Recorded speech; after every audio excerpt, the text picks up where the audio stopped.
Hello student, अगर आप भी कक्षा 11th में पढ़ते हैं और इस बार के होने वाले सेकेंड टर्मिनल एग्जामिनेशन में आप एग्ज़ाम देने वाले हैं फिजिक्स का, तो हम आपके लिए लेकर आ चुके हैं बिल्कुल ही वायरल प्रश्न पत्र। कोई भी फेक नहीं है, एकदम वायरल प्रश्न पत्र है, जिसे आप देख सकते हैं नवंबर 2024 लिखा हुआ है, 11th क्लास, एकदम पूरा एकदम ओरिजिनल प्रश्न है। इसका जो फिजिक्स का विषय कोड है वो 117 है। देख सकते हैं आप लोग, यहाँ पर 117 लिखा हुआ है और एकदम ओरिजिनल ही पेपर है, एकदम कल का पेपर है जो 100% मैच करेगा, 100% आपके प्रश्न पत्र से मैच करेगा।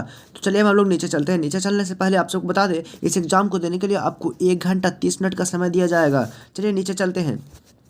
नीचे चलते हैं, हमारा पहला नंबर क्वेश्चन क्या कर रहा है।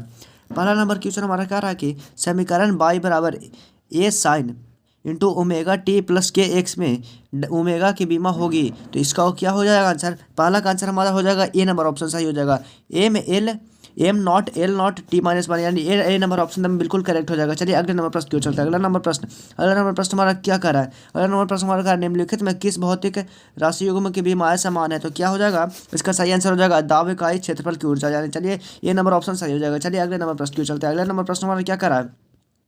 अगला नंबर हमारा प्रश्न कह रहा है कि 0.0006510 में समार्थक अंकों की संख्या क्या है, तो क्या हो जाएगा। इसका ऑप्शन नंबर सी हो जाएगा, यानी 4 हो जाएगा। चलिए अगले नंबर प्रश्न क्यों चलते हैं। अगला नंबर प्रश्न हमारा क्या कह रहा है। अगला नंबर प्रश्न हमारा कह रहा है कि यदि द्रव्यमान एवं चाल के मापन में त्रुटि क्रमशः 2% तथा 3% हो तो गतिज ऊर्जा कितनी होगी, तो कितनी हो जाएगी। इसका सही आंसर 4 हो जाएगा, यानी मतलब 8% हो जाएगा, यानी ऑप्शन नंबर सी हो जाएगा। चलिए अगले नंबर प्रश्न चलते हैं। अगला नंबर प्रश्न हमारा क्या कर रहा है। अगला नंबर प्रश्न हमारा कह रहा है यदि ए वेक्टर प्लस बी वेक्टर बराबर सी वेक्टर हो और ए वेक्टर माइनस बी वेक्टर बराबर सी वेक्टर हो, तो ए और बी के बीच में क्या होगा, तो क्या होगा। इसका सही आंसर हो जाएगा 5 का सही आंसर हो जाएगा हमारा बी, यानी 45 डिग्री हो जाएगा। चलिए अगले नंबर प्रश्न क्यों चलते हैं। अगला नंबर प्रश्न हमारा क्या कर रहा है।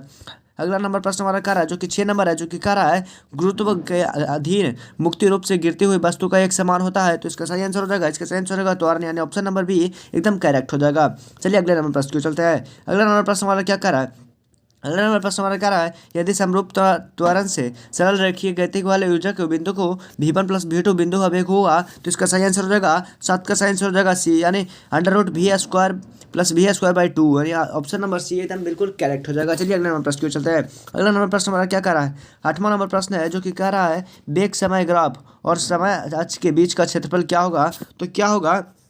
तय की गई दूरी के बराबर हो गया, यानी ऑप्शन नंबर बी बिल्कुल करेक्ट हो जाएगा। ये कोई भी फेक नहीं है, एकदम बिल्कुल रियल पेपर है, एकदम बिल्कुल रियल पेपर है। आप लोग मैच कर रहे होंगे तो दिख रहा होगा आप सबको, एकदम पूरा रियल पेपर है। चलिए 9वें नंबर प्रश्न क्यों चलते हैं। 9वां प्रश्न हमारा क्या कर रहा है। 9वां नंबर प्रश्न कर रहा है यदि अभिलंब अभिक्रिया दुगनी कर दिया जाए तो घर्षण गुणांक क्या हो जाएगा, तो क्या हो जाएगा। 9 का हो जाएगा हमारा सी अपवर्तित, यानी अपवर्तित हो जाएगा, यानी ऑप्शन नंबर सी एकदम करेक्ट हो जाएगा। चलिए अगले नंबर प्रश्न क्यों चलते हैं। 10वां नंबर प्रश्न हमारा क्या कर रहा है।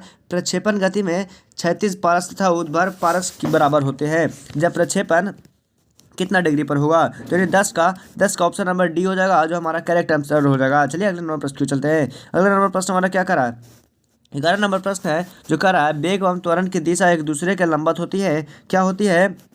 गुरुत्वीय गति में, यानी गुरुत्वीय गति में लंबवत होती है। चलिए अगले नंबर प्रश्न क्यों चलते हैं। अगले नंबर प्रश्न हमारा क्या कर रहा है। 12 नंबर प्रश्न, जो कि कह रहा है एक क्षैतिज वृत्त में स्थिर चाल से घूमती हुई वस्तु के लिए नियत राशि रहता है, यानी 12 का ऑप्शन नंबर डी हो जाएगा गतिज ऊर्जा। चलिए अगले नंबर प्रश्न क्यों चलते हैं। अगला नंबर प्रश्न क्या कर रहा है। अगला नंबर प्रश्न क्या रहा है चरम घर्षण स्थितिज घर्षण क्या है, यानी ऑप्शन नंबर 13 का ऑप्शन नंबर बी हो जाएगा महत्तम मान। चलिए अब अगले नंबर प्रश्न क्यों चलता है। अगला नंबर प्रश्न हमारा क्या कर रहा है। कह रहा है कि एक पूर्णता प्रवास्त टक्कर में है, यानी ऑप्शन 14 का ऑप्शन नंबर बी हो जाएगा संवेग एवं गतिज ऊर्जा के 2 संरक्षित रहते हैं, यानी ऑप्शन नंबर बी बिल्कुल करेक्ट हो जाएगा। चलिए अगला नंबर प्रश्न क्यों चलते हैं। अगला नंबर प्रश्न हमारा क्या कर रहा है।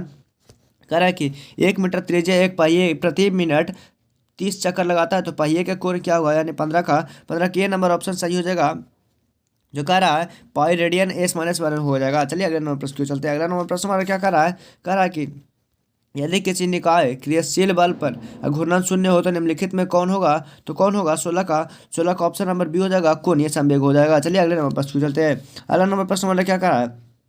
कह रहा है कि कोणीय वेग एक सदिश राशि है कि इसकी दिशा का निर्धारण किया जाता है। इस 17 का ये नंबर ऑप्शन सही हो जाएगा दाएं हाथ के नियम से, यानी दाएं हाथ के नियम से कोणीय वेग का एक सदिश राशि है, इसका निर्धारण किया जाता है। चलिए अगले नंबर प्रश्न क्यों चलते हैं। 18 नंबर प्रश्न हमारा क्या कर रहा है। यदि समान द्रव्यमान एवं त्रिज्या का एक डिस्क एवं एक छल्ला को एक नियत तल पर सबसे पहले पहुंचेगा तो क्या हो जाएगा 18 का ऑप्शन नंबर ए हो जाएगा, यानी डिस्क हो जाएगा। नहीं, एकदम करेक्ट आंसर है। चलिए अगले नंबर प्रश्न को चलते हैं। अगला नंबर प्रश्न हमारा क्या कर रहा है, कह रहा है कि एक पतले छड़ का जड़त्व घूर्णन एक सिरे से होकर गुजरने वाली एक लंबाई होती है। तो 19 का ऑप्शन कमेंट करके आप सब बताइएगा, ऑप्शन कमेंट करके बताइएगा इसमें कौन सा हो जाएगा। चलिए अगले नंबर प्रश्न को चलते हैं। अगला नंबर प्रश्न हमारा क्या कर रहा है, कह रहा है कि एक गोलीय खोखले भीतर किस बिंदु पर गुरुत्वीय क्षेत्र की तीव्रता होती है तो क्या होती है, शून्य होती है, यानी ऑप्शन नंबर ए बिल्कुल करेक्ट हो जाएगा। चलिए अगले नंबर प्रश्न को चलते हैं।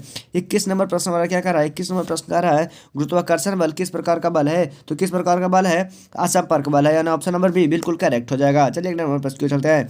अगला नंबर प्रश्न क्या कर रहा है, अगला नंबर प्रश्न हमारा कह रहा है यदि दो वस्तुओं के बीच की दूरी दुगनी कर दिया जाए तो गुरुत्वाकर्षण बल क्या होगा, तो गुरुत्वाकर्षण बल क्या हो जाएगा, 1/4 हो जाएगा, 1/4 हो जाएगा। चलिए अगले नंबर प्रश्न को चलते हैं। अगला नंबर प्रश्न हमारा क्या कर रहा है, अगला नंबर प्रश्न हमारा कह रहा है कि 10 मीटर की दूरी स्थित दो वस्तुओं के गुरुत्वाकर्षण स्थिति क्षेत्र 6 मीटर तथा 5 मीटर कर दिया जाए तो गुरुत्वाकर्षण स्थिति क्या हो चाहिए, तो क्या हो जाएगी, इसको आप लोग आंसर कमेंट में कर दीजिएगा, इसका आंसर आप लोग कमेंट में कर दीजिएगा। चलिए अगले नंबर प्रश्न को चलते हैं। अगला नंबर प्रश्न हमारा क्या कर रहा है, कह रहा है कि किसी ग्रह सतह पर प्लान वेग 11 मीटर पर सेकंड हो, यदि ग्रह की त्रिज्या द्रव्यमान बता रही हो तो प्लान क्या होगा, तो क्या हो जाएगा 24 का आंसर एकदम करेक्ट हो जाएगा, बी हो जाएगा 15.6 किलोमीटर पर सेकंड, यानी। चलिए अगला नंबर प्रश्न चलते हैं। अगला नंबर प्रश्न हमारा क्या कह रहा है, 25 का अगला नंबर प्रश्न हमारा कह रहा है 26 का अगला नंबर प्रश्न हमारा कह रहा है कि सरल आवर्त गति में त्वरण के विस्थापन कालांतर होता है, तो इसका 26 का ऑप्शन नंबर ए हो जाएगा, यानी पाई। चलिए अगले नंबर प्रश्न को चलते हैं। अगला नंबर प्रश्न हमारा क्या कर रहा है, जो कि 27 नंबर प्रश्न है, जो कह रहा है सेकेंड लोलक में आवर्तकाल होता है तो क्या होता है, तो इसका ऑप्शन नंबर बी हो जाएगा 2 सेकेंड। आप सबको क्वेश्चन नहीं दिख रहा होगा क्योंकि हमारे क्वेश्चन हमारे एडिट करने में थोड़ी दिक्कत होगी, क्योंकि एकदम वायरल प्रश्न पत्र है दोस्तों, एकदम वायरल प्रश्न है, आप सब देख लेंगे होंगे। आज सबको पूरा क्वेश्चन मिल गया होगा, तो आप लोग वीडियो को लाइक कर दीजिएगा और चैनल को सब्सक्राइब कर दीजिएगा। वीडियो को लाइक जरूर करिएगा और चैनल को सब्सक्राइब जरूर करिएगा, और अपने दोस्तों को भी ये वीडियो शेयर कर दीजिएगा। धन्यवाद।